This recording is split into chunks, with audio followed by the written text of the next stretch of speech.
कि मेरी कौम के पढ़ने वालों की तब जुआ काट दी जाती थी, कानों में तपते शीशों की तब डांट ठोक दी जाती थी, ब्राह्मण का सामना करे शूद्र तो सजाए मौत दी जाती थी, और यदि वेद उच्चारण करे तो मुंह में भाल भोंक दी जाती थी, और ये ब्रह्मा विष्णु महेश सभी सोते थे पैर पसार, कोई नहीं आता था बचाने। ये मनुस्मृति का दौर था। हमारे लोगों के साथ में इस प्रकार का शोषण अत्याचार किया जाता था। एक शेर है कि अजब निराले लोग देश में तख्ती अपनी टांग रहे, अजब निराले लोग देश में तख्ती उल्टी टांग रहे, और हमें भिखारी कहने वाले आज भीखें मांग रहे। तो जो कल तक हमें कहते थे कि SC ST OBC के जो लोग हैं ये तो भिखारी हैं, ये तो आरक्षण के बल पर यहाँ तक आ गए, हमने उन जातियों को भी आरक्षण लेने के लिए आंदोलन करते हुए देखा। और सरकार ने अभी 2-4 साल पहले इसी देश के अंदर संविधान की हत्या करते हुए इस देश के सवर्णों को 10% आरक्षण जो है वो EWS आरक्षण जो है वो दिया है, जिसको हम जनेऊ आरक्षण कहते हैं, क्योंकि उसमें कोई दूसरे की एंट्री नहीं है। तो अभी जो क्या नाम है, तो नाम इनका इसका महाराज जी का इतना टफ है, अभी मुक्तेश्वरानंद महाराज शंकराचार्य, मेरी तो जवान भी 4-5 बार लड़खड़ा जाती है नाम लेते में। देखिए, महाराजों का काम होता था कि वो देश के लोगों को धार्मिक बनाएं, धर्म की बात बताएं, लेकिन जिस आदमी की बीवी ना हो, बच्चे ना हो, जिसका मोह माया से कोई मतलब ना हो, जिसका बैंक में खाता ना हो, जेब में कितने पैसे हैं नहीं है इससे कोई लेना देना ना हो, जो सिर्फ जनता के समाज के को जो वो धर्म उपदेश देता है उसके बदले में जो उसको भोजन पानी मिलता है, उससे उसका जीवन यापन होता हो, वो व्यक्ति अगर आरक्षण में दिए हुए व्यवस्था पर सवाल खड़ा कर रहा है तो ये इस देश के SC ST OBC को सोचना चाहिए कि भाई तुम्हारे जिसके बीवी बच्चे नहीं हैं वो अपने समाज के लिए लड़ रहा है कि नहीं भाई ये आरक्षण नहीं होना चाहिए, और तुम्हारे तो बीवी हैं, बच्चे हैं, बच्चों को नौकरी मिल रही है, आरक्षण के बल पर ये SC ST OBC समाज में मध्यम वर्ग तैयार हुआ है, तो तुम कब बोलोगे? तुम रिटायर होने के बाद में पार्कों में ताश खेलते रहते हो, और उनका शंकराचार्य भी संविधान को गरियाता रहता है। तो पहली तो ये इस देश के SC ST OBC को समझना चाहिए कि शंकराचार्य के बयान का पुरजोर विरोध जो है वो करना चाहिए। अब मैं यहाँ आ जाता हूँ कि शंकराचार्य आखिर ऐसी बहकी बात कर क्यों रहे हैं। देखिए, शंकराचार्य हों, कोई दूसरे आचार्य हों, कोई तीसरे आचार्य हों, ये जितने धर्मगुरु घूम रहे हैं या जो धर्म के ठेकेदार घूम रहे हैं, इनको जब ये पता चलता है कि देश का CGI chief justice of India अम्बेडकरवादी बुद्धिस्ट हो गया, इनको जब ये पता चलता है कि देश में दलित जो है वो IAS हो गए, टीना डावी ने टॉप कर दिया, इनको जब ये पता चलता है कि दलित जो 50 लाख की गाड़ी में घूम रहे हैं, इनको जब पता चलता है कि डिक्की जैसा संगठन जो दलित बिजनेसमैनों का है, जिसमें हजारों बिजनेसमैन जो इनका कई सौ करोड़ का टर्नओवर है, तो उनके पेट का पानी हिलता है। इनको लगता है कि जिन दलितों को रोड पर चलने की मनाही थी, जिनको थूकने की मनाही थी, जिनकी कमर में झाड़ू गले में हांडी लटका दी हमारे सिस्टम ने, आज वो कमर की झाड़ू को तोड़ करके कमर की झाड़ू को तोड़ करके बढ़िया बेल्ट लगा रखी है, और गले की हांडी को लगाकर उतार करके क्या नाम है मटके की जगह उन्होंने टाई लगा रखी है, और वो 50 लाख की गाड़ी में सू करके जाता है। अब एक किसी ऑफिस में अधिकारी है और उसका जो चपरासी है वो ब्राह्मण है, तो पंडित जी के पेट में, शंकराचार्य जी के पेट का पानी जो है वो हिलता है, वो हिल रहा है। और इसी के चलते शंकराचार्य जी इस प्रकार का बयान जो है वो दे रहे हैं। अब शंकराचार्य जी ने कहा है, अभी मुक्तेश्वरानंद महाराज जी ने, कि संविधान ने समाज को 2 वर्गों में बांट दिया, एक आरक्षित वर्ग और एक अनारक्षित वर्ग। तो शंकराचार्य को चाहिए, जितना मैंने उनके बारे में पढ़ा है, कि उनका जन्म प्रतापगढ़ में हुआ था, और उनका नाम है उमा शंकर पांडे, और इनके पिताजी का नाम था राम आश्रय पांडे, कुछ ऐसा ही था।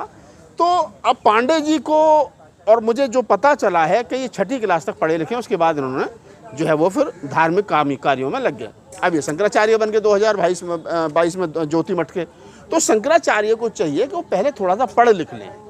धार्मिक किताबों से उठ करके वो देश की राजनीति को समझें, देश के संविधान को पढ़ लें, देश के संविधान से संबंधित और जो किताबें हैं, देश की संविधान की जो डिबेट्स हैं, असेंबली की जो डिबेट्स हैं, उनको पढ़ लें, तब जाकर के समझ में, तब मैं समझूंगा कि उनको संविधान पर बोलना चाहिए। अब धार्मिक व्यक्ति जिसको संविधान का ज्ञान ही नहीं है, जिसको उसने पढ़ा नहीं है, कौन सा आर्टिकल क्या कह रहा है उसको मालूम नहीं है बेचारे को, वो बोल रहा है। ये तो ठीक वैसा ही हो गया कि जैसे किडनी का डॉक्टर जो वो हार्ट का ऑपरेशन करे तो पेशेंट मरेगा ही मरेगा। अब शंकराचार्य जी कह रहे हैं कि साहब एक आरक्षित वर्ग, एक अनारक्षित वर्ग है। मैं प्रूफ कर रहा हूँ शंकराचार्य जी को 1 लाख रुपये दूंगा, वो ये बताएं कि देश के अंदर कौन सा वर्ग जो वो आरक्षित नहीं है।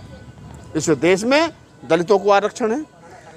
क्या नाम है, एसटी को आरक्षण है, आदिवासियों को आरक्षण है, ओबीसी के लिए आरक्षण है, और जिनको हम सवर्ण कह रहे हैं उनके लिए 10% ईडब्ल्यूएस आरक्षण है। तो इस देश के अंदर हर प्रत्येक व्यक्ति को आरक्षण है। लेकिन जो लोग इस बात को कह रहे हैं, शंकराचार्य जैसे लोग, कि 2 भागों में बांट दिया, उनको अपने वाला 10% आरक्षण नहीं दिख रहा है। उनको नहीं दिख रहा है कि ब्राह्मणों का इस देश के मंदिरों में 100% आरक्षण है, उनको नहीं दिख रहा है। उनको नहीं दिख रहा है कि इस देश का वाल्मीकि समाज, जिसको भंगी और मेहतर कहते हैं, वो नाले में उतर के अपनी जान गंवा रहा है बदन पे तेल लपेट करके, और वो क्या नाम है, वहाँ 100% आरक्षण एक ही समाज का है। इनको चाहिए कि अगर आपको लगता है कि इस समाज के शेड्यूल कास्ट के, शेड्यूल ट्राइब, ओबीसी के लोग कुछ खा रहे हैं, तो भाई वो इसलिए नहीं खा रहे हैं, वो इसलिए खा रहे हैं कि तुमने हजारों साल तक उनको वंचित रखा है, हजारों साल तक शिक्षा से दूर रखा है, हजारों साल तक स्कूलों से दूर रखा है, हजारों साल तक मंदिरों से दूर रखा है, हजारों साल तक स्वच्छ पानी से, रोड पर चलने से दूर रखा है, धर्म ग्रंथों से दूर रखा है। आज बाबा साहब डॉक्टर अम्बेडकर के संघर्ष की बदौलत,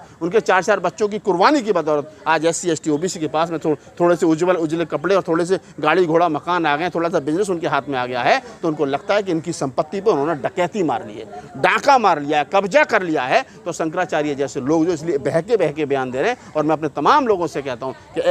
ऐसे बयानों का विरोध करना चाहिए। लेकिन शंकराचार्य ये भी कह रहे हैं कि सबसे अच्छा संविधान मनुस्मृति थी, वो खिलाफत क्यों करते हैं भारतीय संविधान की? देखिए, मनुस्मृति उन लोगों के लिए बेहतर है जो इस देश में महिलाओं को बराबरी का अधिकार नहीं देना चाहिए। जो भी महिला को पैर की जूती समझता हो, उसके लिए मनुस्मृति ठीक है। जो इस देश के अछूतों को अधिकार ना देता हो, उसके लिए मनुस्मृति ठीक है। जो इस देश के शूद्रों यानी ओबीसी को अधिकार ना देता हो, उसके लिए मनुस्मृति ठीक है। तो जो इस देश के लगभग 90% अवाम को उसके मूल अधिकारों से वंचित करता हो, वो उस धर्म ग्रंथ का नाम मनुस्मृति है। और जो उनका समर्थन करते हो, उनको सोच लेना चाहिए कि मनुस्मृति लागू करके भारत के संविधान को हटा करके, उसको खंडित करके, उसको जला के, उसको फाड़ के, उसको नकार के, जो लोग शंकराचार्य जैसे लोग मनुस्मृति को लागू करना चाहते हैं, वो इस देश के 90% अवाम को वहीं ले जाना चाहते हैं। वो जहाँ से उठ कर के आया है, वो 90% अवाम को गरीबी रेखा के नीचे ले जाना चाहते हैं। उसके गले में हांडी बांध देना चाहते हैं, उसकी कमर पर झाड़ू बांध देना चाहते हैं, उसकी जवान काट देना चाहते हैं, उसके कानों में पिघला करके शीशा डाल देना चाहते हैं।